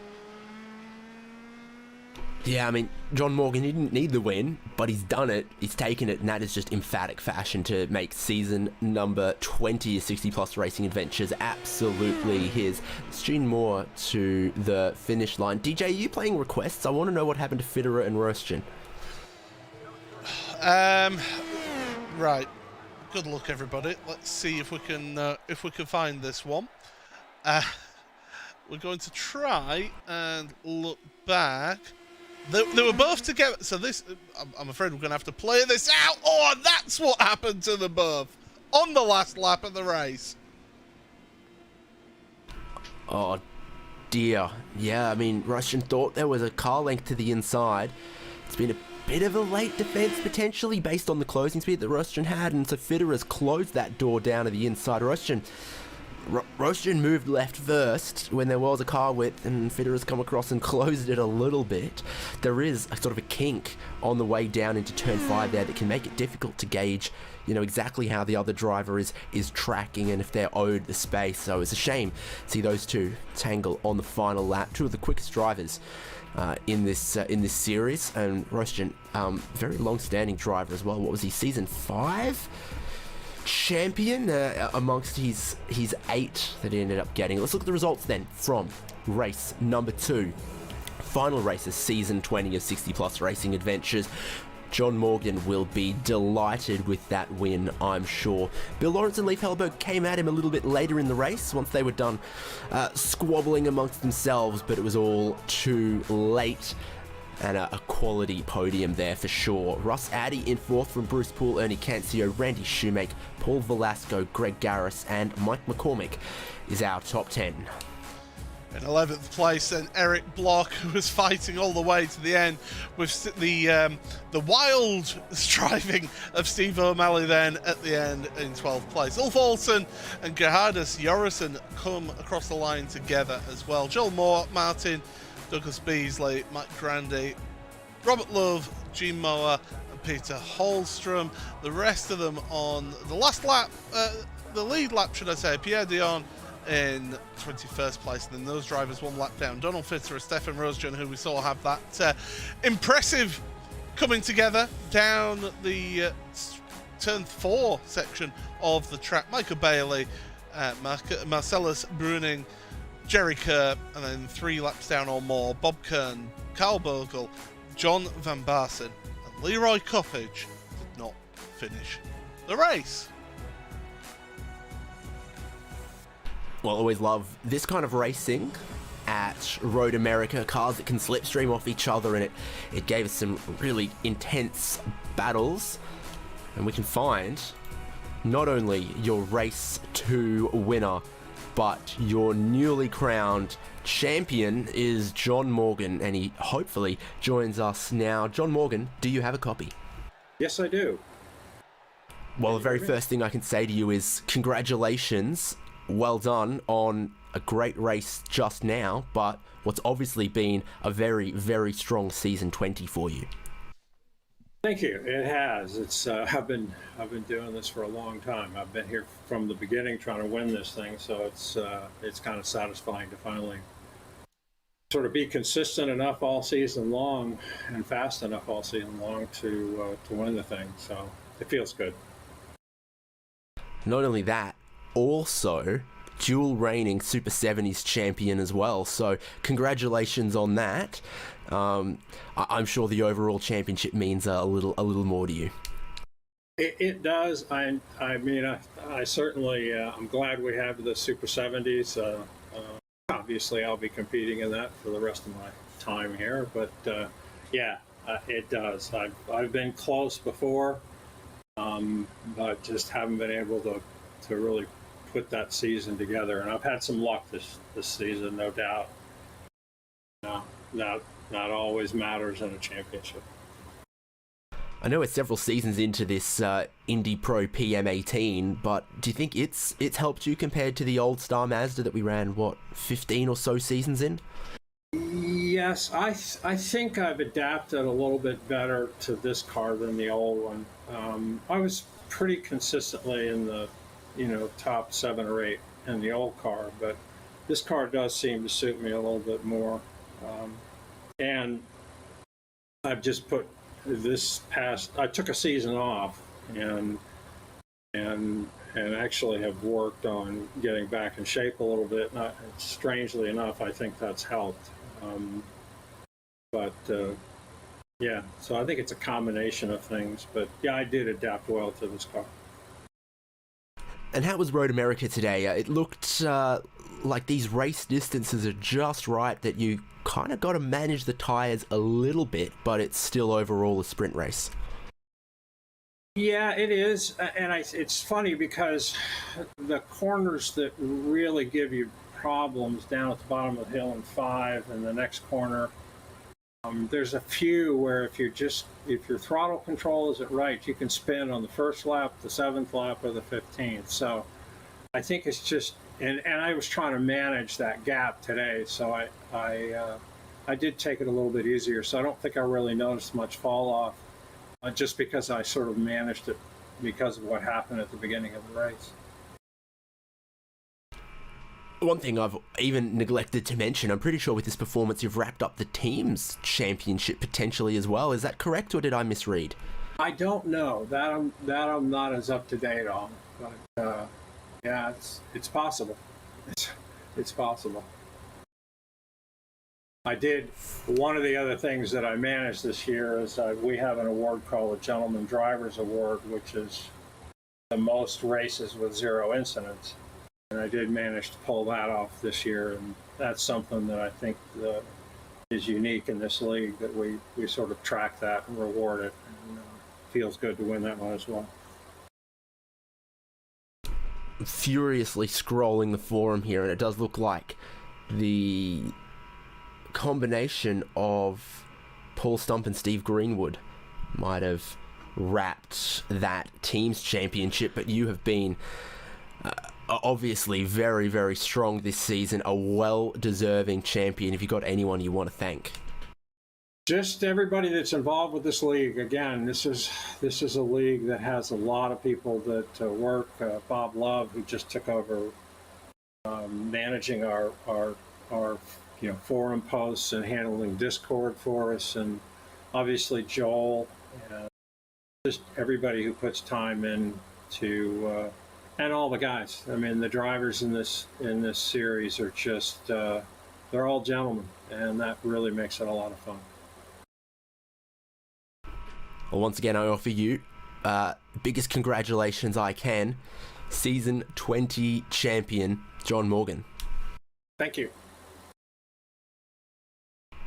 Let's move on, Paul, because we've got one other driver sticking around, and I think it can be yourself with second place man Bill Lawrence. Certainly can, Bill. I mean, my goodness, we kept on coming back to your battle out there, but my goodness, that looked like to be a lot of fun that you were having out there with Leif Hellberg. Yes, thanks, Paul. It was a good bit of fun, and just running together so we could gap Russ there. He was not far back. So. And that it showed. We were talking about how you needed to sort of work together throughout the commentary in the second race, and how do you find that working together with somebody, even though you're competing against them for that position at the end of the race? Yeah, well, I find it's good. I hadn't done this before with Leif, but I communicated with him a little bit over the general channel that I was just going to sit. After we at first I tried to race with him to see how it would go, but Russ just kept inching forward, so I thought that's not smart. So, and then I thought at the end, he actually was in the best position. He had a little bobble, which allowed me to easily take over. But then I thought I was going to try and wait till the last lap. But yeah. And it is a tricky track, really, isn't it? You've got to really think about when you make a move, because if you make that move too early, I mean, we saw time and again in both of the races here today. Down into turn 1, we'll have people overtake, but then down into turn 5, they're getting re-overtaken by that person they've just passed. How much of a driver's circuit is this, and is it something that you prepare for beforehand? Yeah, well, part 1, I think it is a driver's circuit. This car, it's so easy. I heard your first interview with Donald. He was so fast. I mean, he was just really fast. And John, he's always, right there as the fastest as well. So I knew I couldn't compete with them technically. They're quicker than I am.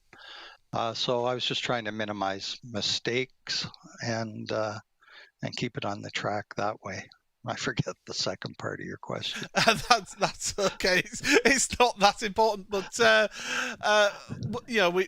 we've been showing the series, and we always really enjoy bringing the coverage of 60 Plus Racing Adventures. I did ask this of Donald in the first race, but unfortunately he was having a few audio problems. So I'll ask you the same question. It is a real tremendous community spirit that you have here in 60 Plus Racing Adventures, isn't it? It's very much racing for the right reasons. Yes, I believe it is, Paul. Thank you for saying that. And, thanks to the admins. Joel, just after the league started, I've been here for maybe the tail end of the 20th season. So I wasn't quite in at the start, but all along, thanks to the caretaking of the admins, the league has grown, and it's a real wonderful community. Yeah, you can't say enough about it. And as we get older and we start to fail, can't compete with the young guys, this is a place for us to go and have some fun. And it's some of the best racing that we do see on RaceSpotTV as well. I truly believe that. Bill, it's been lovely speaking to you as always, and hopefully get to speak to you again a few more times next season, perhaps. Well, one can only hope. It's nice chatting with you guys again, too. It's been a long drought. Well, all the best and take care. Thank you. Bye. There we go then, David. Bill Lawrence, and as I say, always a pleasure to hear from Bill, and yeah, a tremendous performance from him today. Honestly, by the point standings, one of the most dominant seasons we've seen of late in 60-plus racing adventures, because race to race, there's always really competitive racing, and we saw the win today in that race number 2 only by a second and a half or so, but race to race, it's been John Morgan putting on a really dominant performance. He is the overall champion. He's the Super 70s champion, the pole sitter, the race winner, everything from this final round of Season 20 of 60 Plus Racing Adventures. Season 21 can't be far away, so if you are pushing the tender age of 60, passionate about your iRacing, and you want to join these guys, they're on the iRacing forum under League and Hosted.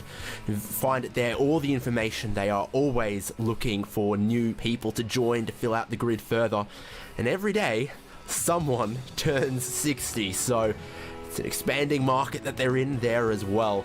Join them if you can, because it is great racing, great community. But that is everything from Road America for the season finale of 60 Plus Racing Adventures here on RaceSpotTV. I've been David Haynes, been Paul Smith with me. Once again, congratulations, overall champion John Morgan and teams champion Euro Racing Motors Paul Stump and Steve Greenwood. Hopefully see you again soon for season 21, one of the best leagues on iRacing. Goodbye.